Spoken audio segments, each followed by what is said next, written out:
This talk is part of a six-session seminar series, Out of the Shadows of Empire, run by the Institute of Classical Studies and Classical Reception Studies Network.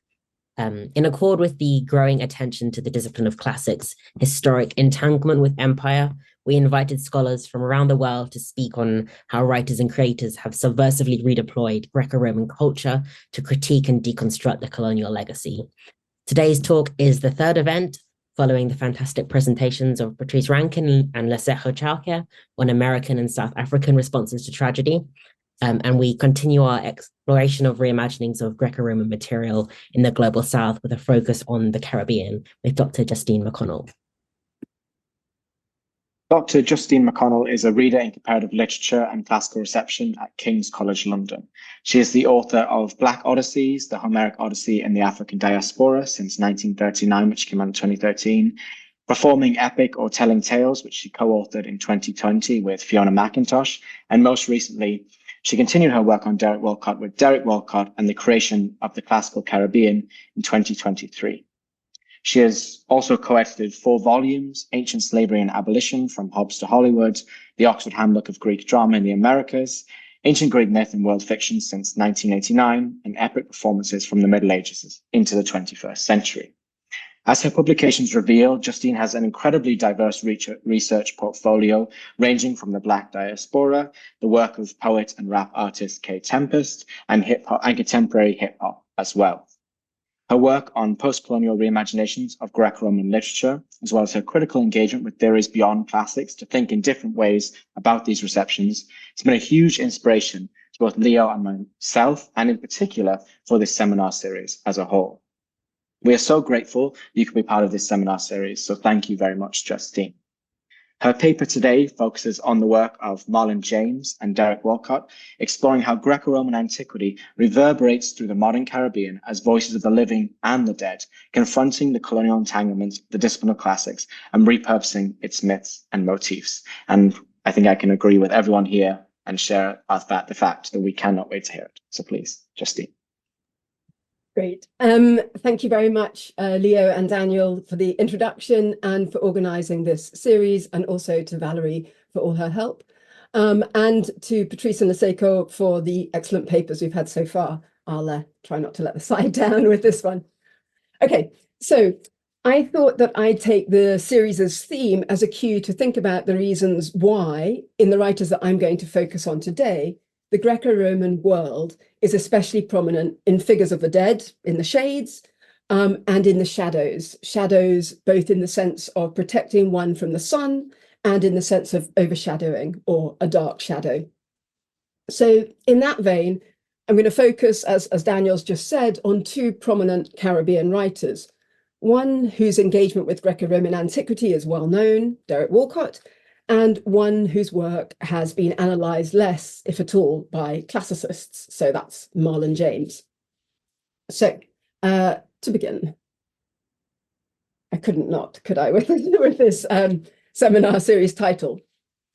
Why not see Helen as the sun saw her, with no Homeric shadow? This is the question posed by the narrator of Derek Walcott's Omeros, more than 3/4 of the way through his book-length poem. Up until this moment, the reader seems to have been encouraged to map the tale of St. Lucia onto the world of the ancient Greek epics. The poem's very title, Omeros, evokes the modern Greek rendition of the ancient poet's name, and the resonances, connections, and recastings are pervasive throughout. So why does Walcott stop us in our tracks at this moment and ask us to think again about what it means to seek out the Greco-Roman allusions in this work of Caribbean literature?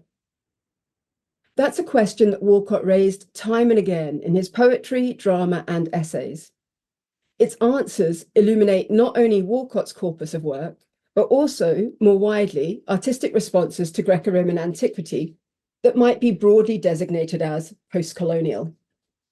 The Homeric shadow may, as David Ricks has described of its impact on modern Greek poets, either be, and this is to quote Ricks, a helper, a kindly ancestral shade who speaks to them across the ages, or a handicap, a shadow that will loom over their efforts forever. For a poet from a formerly colonized nation, these two possibilities are freighted with further shadows of modern imperialism. Exploring the Homeric shadow that Walcott identified also helps cast light on the way that that shadow has shifted across time. In the 21st century, one might ask whether the shadow has a different effect than the one it had in the immediate wake of decolonization and independence. In the work of a contemporary writer like the Jamaican novelist Marlon James, we might think of his work as post-colonial. That is, that the designation post-colonial ties literature too firmly to the colonial history of formerly oppressed nations, and that to apply the term asks readers to engage with literature primarily through the lens of Europe's impact on other regions of the world, or the impact of other imperial powers. In other words, to designate work as post-colonial is a Eurocentric maneuver that gives undue importance to Europe's imperial impact. Now, to suggest that work is post-colonial, and I know it's a clumsy phrase, I'll work on it, to suggest that work is post-colonial is not to suggest that coloniality, as theorized especially by Walter Mignolo and Anibal Quijano, is not at play. It certainly is, since coloniality refers to the structures of power that grew out of colonialism, but reach far beyond it, both temporally and in terms of the aspect of life that it governs. But I hope the post-colonial tag can signal a maneuver away from the imperial shadow. So to illustrate why I think this is a productive approach, I'd like to look at the work of Walcott and James, suggesting that the former might aptly be regarded as a post-colonial writer and the latter as a post-colonial writer. And I'd like to explore how the Greco-Roman resonances that are important to both indicate this movement forwards and out of the shadow of empire.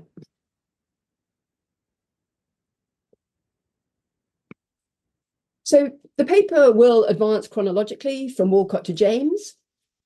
Rather than focusing on Walcott's Omeros, which is very familiar to many classicists, if it isn't yet, I'd encourage you to read it. It's a terrific poem. But rather than looking at that, I'd like to look at one of Walcott's earlier works.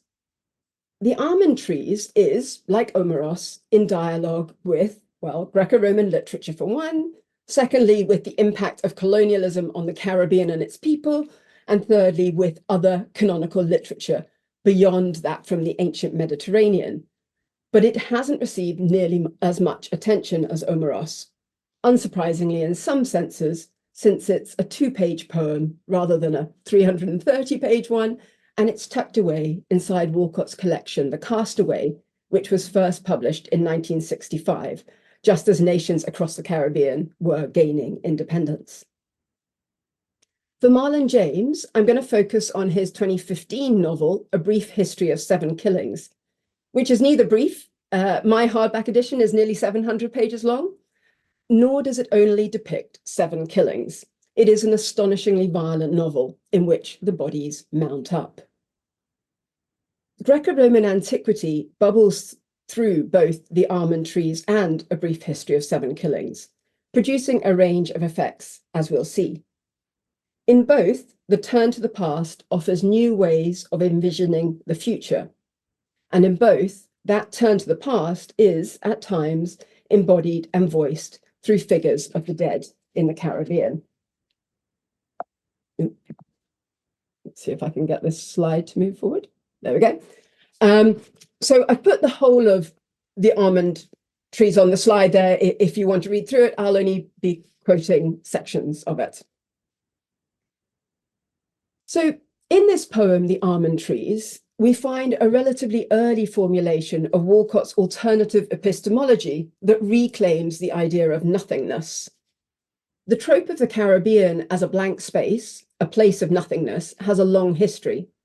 Its roots follow the logic of the dishonest colonial assertion of terra nullius that persisted even when that claim was acknowledged to be false. James Anthony Froude, for example, wrote in 1887 in his work, The English in the West Indies, or The Bow of Ulysses, Froude wrote, quote, "There are no people there in the true sense of the word, with a character and a purpose of their own." Walcott quotes that in the epigraph to his poem Air, first published in 1969. And the Trinidadian writer V.S. Naipaul had used it as an epigraph to his work, The Middle Passage, in 1962, in which Naipaul would give perhaps the most famous articulation of this notion of nothingness in the Caribbean, when Naipaul declared that nothing was created in the West Indies. Walcott, however, following a precedent set by the Martinican writer and politician Aimé Césaire, turns dismissals such as Naipaul's on their head. For Walcott, as for Césaire, nothingness can be a positive. By highlighting the oppressive uses to which technology has so often been put, particularly during the colonial era, Césaire celebrated what had been cast by European societies as a lack of inventiveness on the part of people of African descent. Both Césaire and Walcott turn from the denigration of nothingness to a celebration of it that is rooted in the recognition of value that remains unobserved by those who equate technological advances with unquestionably positive progress, in inverted commas. So, as you can see, the Almond Trees opens with a wry allusion to Froude's and Naipaul's claim that there is nothing in the Caribbean. It begins, "There's nothing here this early." With the poem advancing through a day, early refers both to the morning and to the history of the Caribbean as understood by Eurocentric criteria. But in mapping the two loosely onto each other, the poem reveals the limitations of this anthropocentric obsession with the monumental. The poem's eponymous trees protest against such a conception of history. There they stand, aged and enduring, contesting the idea that there is no visible history there. We read, where is it on that? I'll let you find where it is within the slide. We read, "The fierce acetylene air has singed their writhing trunks with rust, yet still they thrive. Unlike the ruins of Pompeii, evoked just a few lines earlier by the mention of women on the beach, sunbathing in Pompeian bikinis, the poem's trees and its people endured their furnace." Not only that, but the welding property of acetylene unites the trees and the people, as the poem forges a connection between the two that signifies upon, in the terms of Henry Louis Gates Jr., the myth of Daphne and Apollo in Ovid's Metamorphoses, paralleling that myth, but also repeating it with a signal difference, as Gates's theory says. The alteration lies in multiplicity, where the ancient text suggests singularity, simultaneity in place of consecutive events, and strikingly, an inversion of roles. For the sunbathing women of Walcott's poems are, to quote, and it's at the top of the middle column there, "brown daphnes, laurels, they'll all have, like their originals, their sacred grove, this frieze of twisted, coppery sea almond trees." Where Ovid's Daphne, fleeing Apollo, transforms into a laurel tree, in Walcott, it is the trees that seem to transform into women. The sea almonds lining the shore are, by noon, joined by, quote, "the forked limbs of girls toasting their flesh," a phrase that brings to mind the forked limbs of a tree trunk as it divides into two. But they also evoke King Lear's famous proclamation that unaccommodated man is no more but such a poor, bare, forked animal as thou art. What's significant here is that Lear's phrase not only comes immediately after the tormented old man struggles to distinguish between his own situation and that of the disguised Edgar in Shakespeare's tragedy, because Lear assumes that both of them must have been betrayed, as he sees it, by their children. It's also that the phrase recalls Shakespeare's crucial reconceptualization of nothing as a positive trait in that play. When Cordelia refuses her father's invitation to flatter him, she responds that she can say, "Nothing, my lord." It's this positive conception of nothing, misunderstood by Lear, that reverberates throughout the tragedy. Likewise, in the Almond Trees and throughout much of Walcott's work, we find a positive and if one sees the poet aligned with Cordelia, a true understanding of nothingness, in contrast to V.S. Naipaul's Lear-esque blinkered vision. At the same time, Lear's observation is made as he attempts to rip off his clothes and mirror the scarcely clad Edgar, who is exposed to the tempestuous elements on the heath in a way that is reflected in the women on the beach in Walcott's poem, who are exposed to the no less brutal heat of the midday sun. Walcott refutes clear demarcations between people, envisioning instead a syncretization that is fundamental to much of his work.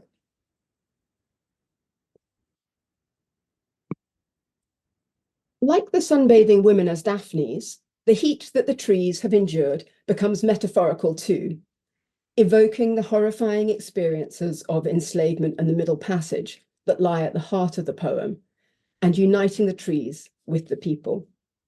We read, welded in one flame, huddling naked, stripped of their name for Greek or Roman tags, they were lashed raw by wind. The huddling naked trees here recall the horrors of confinement of human beings in the hold of the slave ship. Apollo's attempted rape of Daphne now foreshadows the sexual assaults committed by enslavers, and the renaming of enslaved people and the brutal physical treatment they endured is enacted and reinscribed on the almond trees. The sea almond grows wild in the Caribbean, but it's not indigenous to the region. And when brought there, it was renamed by European botanists before being informally renamed again by a variety of titles riffing on the idea of an almond, all of which, as Edward Bowe has observed, designate it an imitator, mimicking the real, prized, commercially grown almond of the temperate north. That's Edward Bowe's quote. The reference to the myth of Daphne and Apollo could open Walcott to the charge of imitation. But the manner in which he signifies upon Ovid is generative.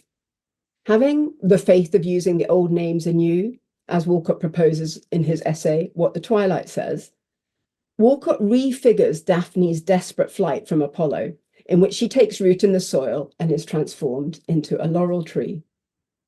In Walcott's hands, it's reimagined as that of enslaved people escaping the dominant imperial powers, taking root in a new place, and transforming themselves from enslaved African people into free Caribbean people. That the myth of Daphne and Apollo appears in the first book of Ovid's Metamorphoses, soon after the epic's cosmological opening, highlights its potential as an origin myth. This makes it an apt point from which Walcott will refute the poem's opening suggestion that there's nothing here, and argue instead that, as John Thiem has observed of the poem, quote, the traumas of the Middle Passage and slavery have been transformed into a history of endurance and cultural pride.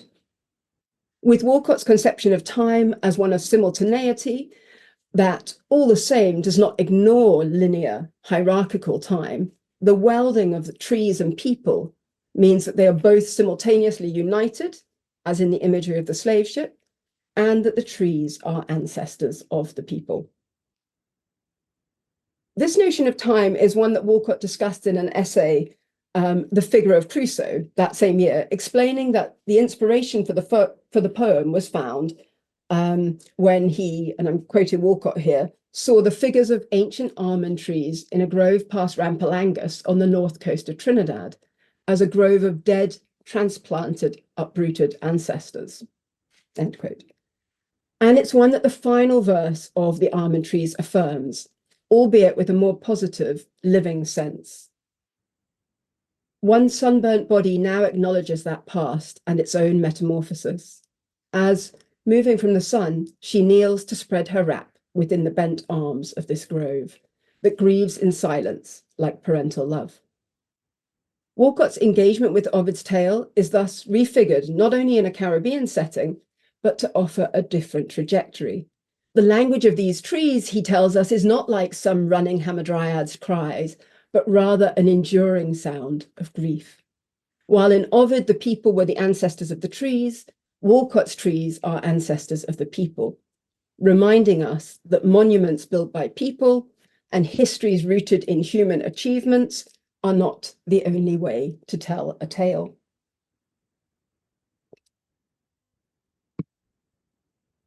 Let's dwell for just a moment on the significance of contesting monumentality and the kind of man-made achievements that are so often the primary concern of history.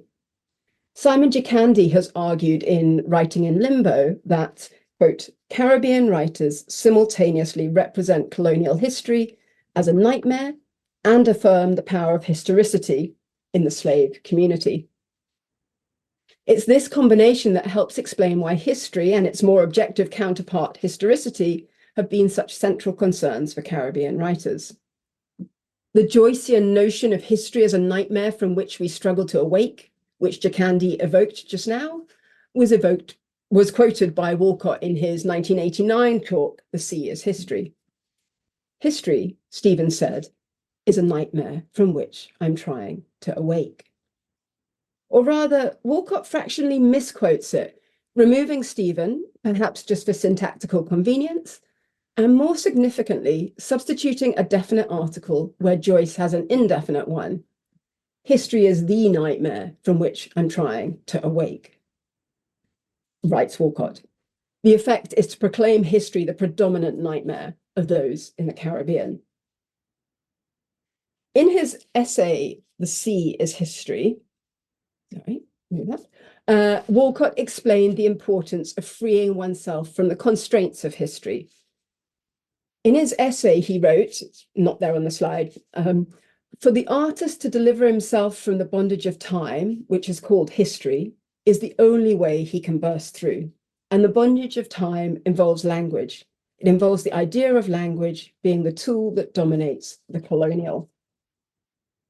As the language of bondage makes clear, Walcott's exhortation is not to ignore history, but to strip it of its paralyzing power. His poem, The Sea is History, suggests how this might be done. It begins, as you can see there, where are your monuments, your battles, martyrs? Where is your tribal memory? Sirs, in that grey vault, the sea. The sea has locked them up. The sea is history. The vastness and power of the sea give an idea of time that makes history absurd, as J.P. White has observed. Claiming the sea as history scorns this vision of historical progress in which monuments and ruins stand as commemorations of human achievement. The sea contains history, having witnessed and locked up the horrors of the transatlantic slave trade, but it refuses the commemoration of any human events. In place of history's linearity is the unceasing cyclical rhythm of the sea, with which Walcott brought the final lines of Omeros to a close. As he wrote of Achille, when he left the beach, the sea was still going on.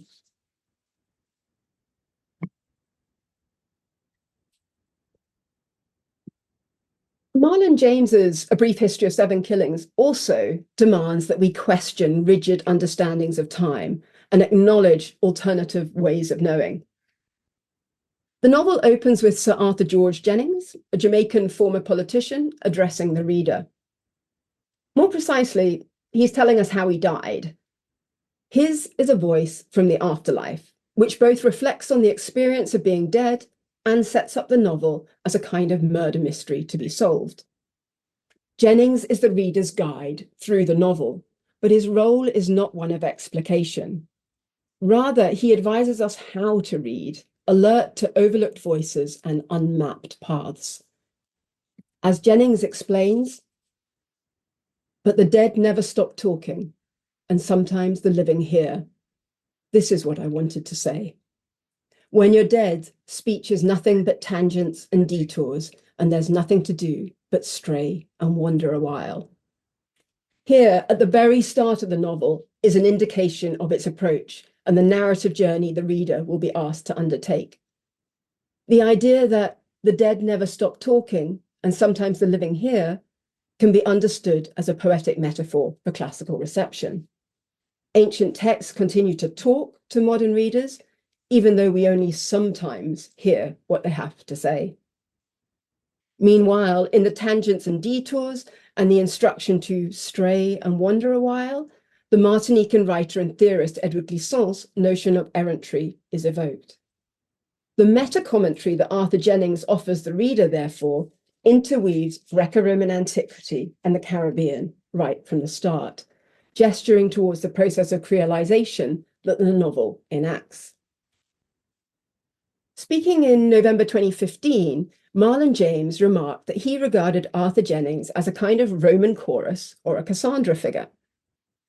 These are two aspects of James's engagement with Greco-Roman antiquity that go beyond fleeting allusion in A Brief History, even while they're not explicitly referenced within the novel, though the ancient Cassandra is mentioned in a different context, but alas, I don't have time for that in this paper. The reference to Roman tragedy in Marlon James's mention of a chorus brings to mind the notoriously violent tragedies of Seneca. It's been suggested that some of the taste for Seneca's unflinching gaze at the gruesomeness of violence came from the era in which he wrote, with its gladiatorial contests and the behavior of emperors like Caligula and Nero. All the same, Anthony Boyle is surely right to stress that Seneca's deployment of violence is about much more than catering to the tastes of a bloodthirsty public. Marlon James's portrayal of violence in his novel reflects the era in which A Brief History of Seven Killings is set, though not the era in which he was writing, of course. Since Kingston was extraordinarily violent in the latter half of the 1970s and for years afterwards. During the 1980 elections, which resulted in a landslide victory for the Jamaica Labour Party, the JLP, over the People's National Party, there were more than 800 politically motivated murders. Much of this killing was fueled by political factions who, as is explored in the novel, were backed respectively by the United States and Cuba.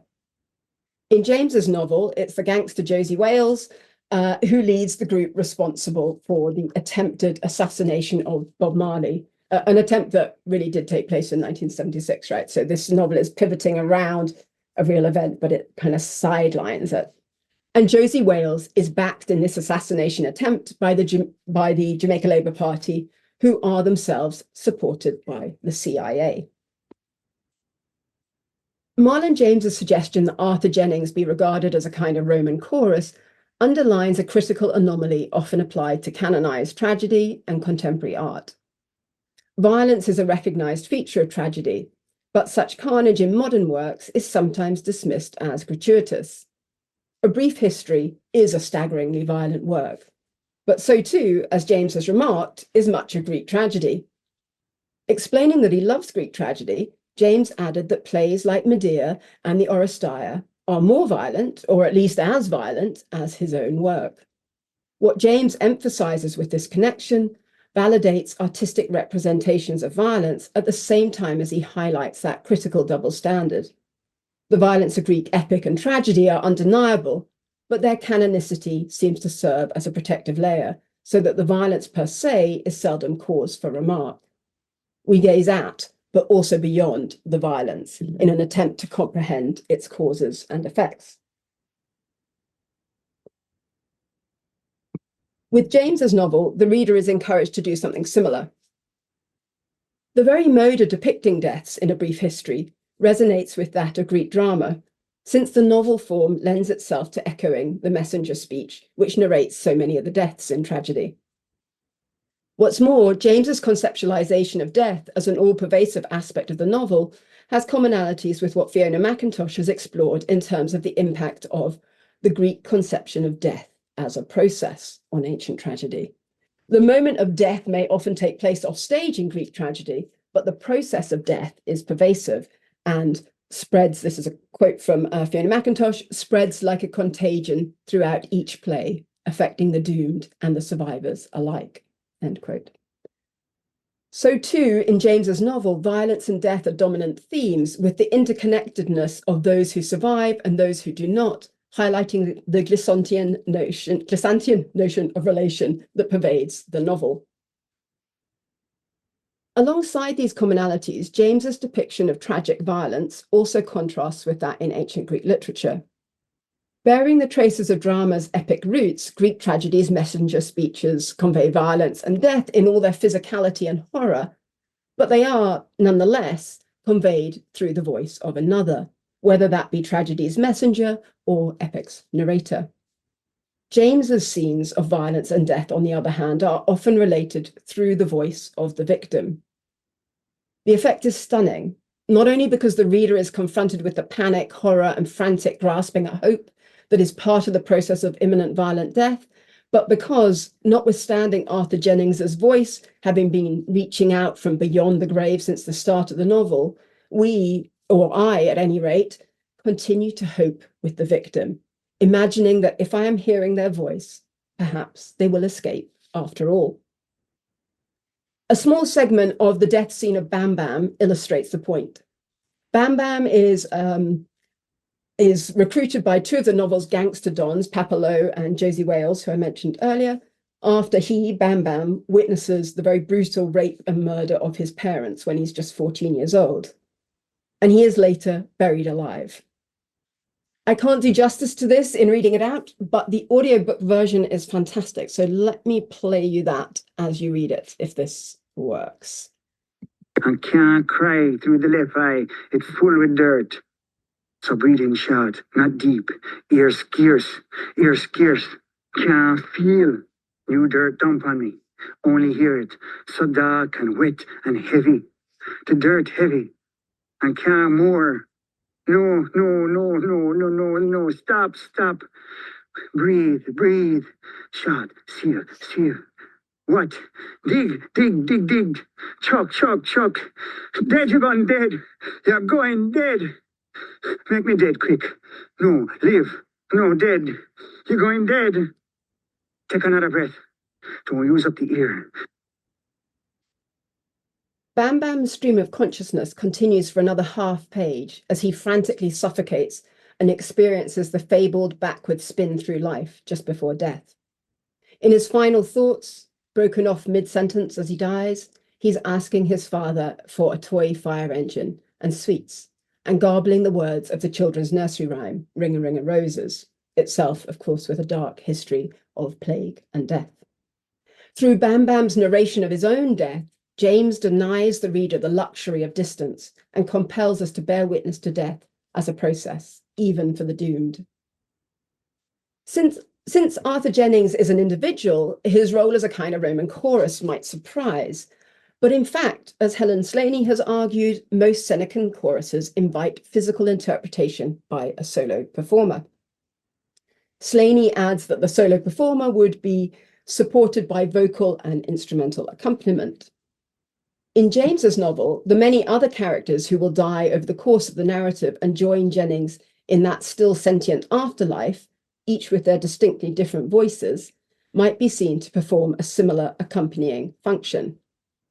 This chorality exemplifies the Glissontian notion of relation, in which each and every identity is extended through a relationship with the other, that's to quote Clisson, which, as I've said, underpins James's novel, I think.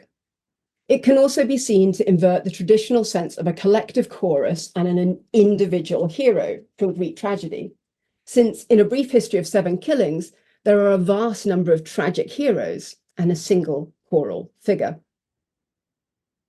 In keeping too with understandings of ancient choruses, the character of Arthur Jennings offers an overt instantiation of what David Wiles, writing of Athenian tragedy, identifies as the primary function of the chorus. That is, quoting Wiles, to offer an alternative, transformative mode of seeing. Jennings does this in a number of ways. Despite his relatively elevated status while alive, in death, he is, obviously, I guess, rendered powerless. He's a kind of duppy, a spirit of the dead who features in many Caribbean myths. When he haunts the man who ordered his killing, the rival politician, Peter Nasser, it's scarcely a haunting. The most he can do is walk his spectral body through Nasser's, who notices but is unperturbed by it. So we read in Jennings's words, he says, "I used to do that with the man who had me killed, tried to strike, punch, slap, and cut, and the most I ever did was make him shiver." Arthur Jennings's Cassandra-like qualities, in particular those of prophecy, are apparent very early on, though, again, like the mythical Cassandra, the reader may not recognize how precisely true his prophecies are until they come to fruition later in the novel.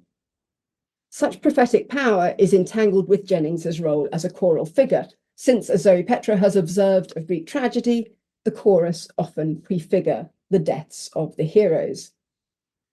Jennings, in fact, forewarns the reader about the narrative that is to come. So this is again from very early on in, not that, this one, very early on in the novel. We read, "This is a story of several killings, of boys who meant nothing to a world still spinning, but each of them, as they pass me, carry the sweet stink scent of the man that killed me. The first, he screams his tonsils out, but the scream stops right at the gate of his teeth because they have gagged him and it tastes like vomit and stone. And someone has tied his hands tight behind his back, but they feel loose because all the skin is rubbed off and blood is greasing the rope. And he's screaming, but the scream runs right to the tip of his mouth and then back down like reflux. And the dirt is a flood that's rising and rising and he cannot see his toes. Then he'll wake up and he's still dead and he won't tell me his name." That's the fate that will meet Bam Bam, of course, as we've just seen. While Jennings's phrase, "the gate of his teeth," evokes similar phrases from Greek tragedy, such as the gates of the mouth in Euripides' Hippolytus, any metaphorical sense is superseded in James's novel because the gag and the earth on top of Bam Bam have compelled his teeth to become a closed gate. Metaphor is part of Aristotle's prescription for elevated language in tragedy, but in making the metaphor literal, James achieves an intensity that substitutes viscerality for the distance imposed by elevated language. This literalization of the metaphor is accompanied by a simplicity of language and syntax that, as Michael Silk has observed of ancient Greek literature, encourages pathos. Jennings's account of Bam Bam's death, with the horrified retelling of the rush of events enhanced by the verbal repetitions and the lack of punctuation, is amplified in Bam Bam's own narration of his death. It's worth contrasting that with the death scenes of both ancient Greek epic and tragedy. If we compare Bam Bam's death that we heard with the death scenes of the Iliad, for example, we see how mercilessly James compels his reader to confront the violence they're witnessing. Homer paints death scenes no less horrifying or detailed, but the epic similes grant us a reprieve, albeit a poignant one, a reprieve that allows us to look away and envision a more peaceful time and place. Ancient Greek tragedy's offstage violence allows the audience not to see what is happening, but in the activation of their imagination of that which is not seen, it can become all the more horrifying. A novel, of course, demands this activation of the reader's visual imagination throughout. Marlon James keeps the reader's gaze fixed on the deaths themselves, with the first-person narrations of dying, fostering an engagement that comes close to that between actor and audience in the theatre. While the deaths in A Brief History do not take place off stage, since the reader is compelled to absorb them in unflinching detail, nonetheless, as in Greek tragedy, it's the process of death that occupies much of the novel. James asks us to experience the moment when a person's life breath, their thumos, slips away. Rather than allowing us to look away for a moment and see human death in terms of something else, which is a facet of the epic simile that can be seen as pausing the narrative for a moment in a way that prolongs the tension, James's is a very different approach. By keeping our gaze fixed on the death itself and contrasting this with Greek epic and tragedy, we're reminded that the world James has created is not one that is separate from our own. Unlike the mythic, larger-than-life world of Homeric gods and heroes, where the simile links to the world of the audience, or tragedy, which creates a permeable threshold between on and off stage, James refuses such boundaries. The novel compels us to recognize that we are entangled with the political chaos and violence of 1970s Jamaica. Do not read this novel through a distancing lens, James seems to say. We are all connected to this. This entanglement, so characteristic of the pervasiveness of coloniality, is exemplified too in the novel's expanding constellations of relationships, as it moves from Kingston to Montego Bay to Miami and New York, with an ever-widening ripple effect. This refusal of sharp boundaries is embodied in the form of the novel too.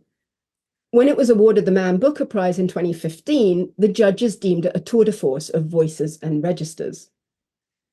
We've already seen something of this in the different styles of speech of Jennings and Bam Bam, but bear in mind that the novel has 76 characters, helpfully, almost necessarily, listed in a cast of characters at the novel's start, and that each of those has a different voice. James's achievement in actualizing these different voices is underlined when one character, Nina Burgess, reappears under 3 other identities later in the novel, having escaped her own situation and adopted new personas. It's testament to the individuality of the voices that James has created that even when Nina appears or reappears as Kim Clark or Dorcas Palmer or Millicent Segree, we hear in her voice and cadences, even before she starts dropping hints, that this is Nina under a new guise. Marlon James's literary instantiation of vernacular languages should be understood as a politically powerful maneuver, in line with that of Kamau Brathwaite's nation language, advocating for the intrinsic value of vernaculars that have so often been denigrated. In so doing, James creates a linguistic counterpart to the democratization of heroism seen in the multitude of so-called ordinary people that comprise James's cast of tragic heroes, and in the novel's focus on those whose stories are not often told. The figure of Jennings, speaking to us from beyond the grave, doesn't only create a bridge between the living and the dead, but he, as Anna-Marie Tomczak notes, creates a bridge between the cultures of orality and literacy, critically engaging in the erasure of thresholds of epistemological location. This movement across borders, which destabilizes boundaries demarcating one area from another, is replicated by Jennings on a temporal plane too. He moves seamlessly between past, present, and future in his liminal state of being dead, yet still hanging around in Kingston, watching characters in the present, while also knowing, Cassandra-like, the future. In doing so, Jennings troubles Colonial, or James, depending who you want to put at the center there, troubles colonially imposed notions of linear time that have historically been used to oppress the Caribbean region.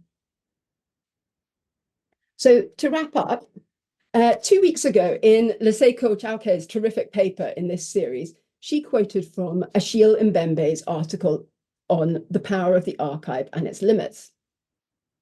I'd just about finished writing up this talk at that stage, and I was struck by how very closely Mbembe's words resonated with the character of Jennings in A Brief History. Mbembe is writing of the task of the historian and archivist, but his words resonate with the situation in James's novel, and in so doing, highlighted, for me at least, the broad scope of the liberatory maneuver that James enacts in the figure of Jennings. So Mbembe writes, and as I say, we heard this in Leseko's paper, bringing the dead back to life by reintegrating them in the cycle of time in such a way that they find, in a text, in an artifact, or in a monument, a place to inhabit from where they may continue to express themselves.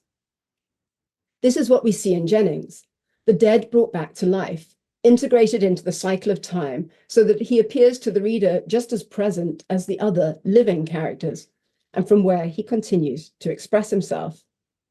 In so doing, he's a figure that disrupts colonial notions of time, because after all, what more marked moments in time do humans have than birth and death, the start and the finish? By doing that, he shakes a fundamental facet of coloniality, time. Clock and calendar create the possibilities for the idea of the nation, as Benedict Anderson argued in Imagined Communities back in the 1980s. They are deployed as foundations for the imperial project, as terms like the New World indicate, in which, of course, newness is intended to signify not modernity, but immaturity, when applied by Europeans to parts of the world that are, of course, only new for them because of their previous ignorance. When Walcott shows how mistaken it is to articulate the Caribbean as an empty space, a new one, only now in the morning of its existence, a view that we saw derided in the almond trees, Walcott refutes the understanding of time that underpins coloniality. Likewise, when James has a figure speaking to us from beyond the grave, who knows both past and future, he destabilizes that understanding of time, and in so doing, shakes the foundations of imperialism. The wholeheartedness of this maneuver on the part of both writers is found not just in their refutation of the colonial mindset, but more radically in their exposure of the ignorance of colonial conceptions of time that do not understand that there are also other ways of knowing, and that these conceptions of time might be just as true as those of clock and calendar. To engage then with Greco-Roman antiquity is not about being indebted to a past made great by its ancientness and its influence on other periods. Or rather, it's not only that. Instead, as Walcott so often said, the Caribbean and the Mediterranean are contemporaries. A dialogue with Greco-Roman antiquity in the Caribbean both acknowledges the colonial impact that brought classics to the Caribbean and asserts the simultaneity and equality of the ancient Mediterranean and the contemporary Caribbean. In so doing, it steps out of the shadow of empire and forges a path towards a new future where the Caribbean and the Greco-Roman are syncretized, as the Cassandra-like duppy figure of Jennings so powerfully embodies. Thank you.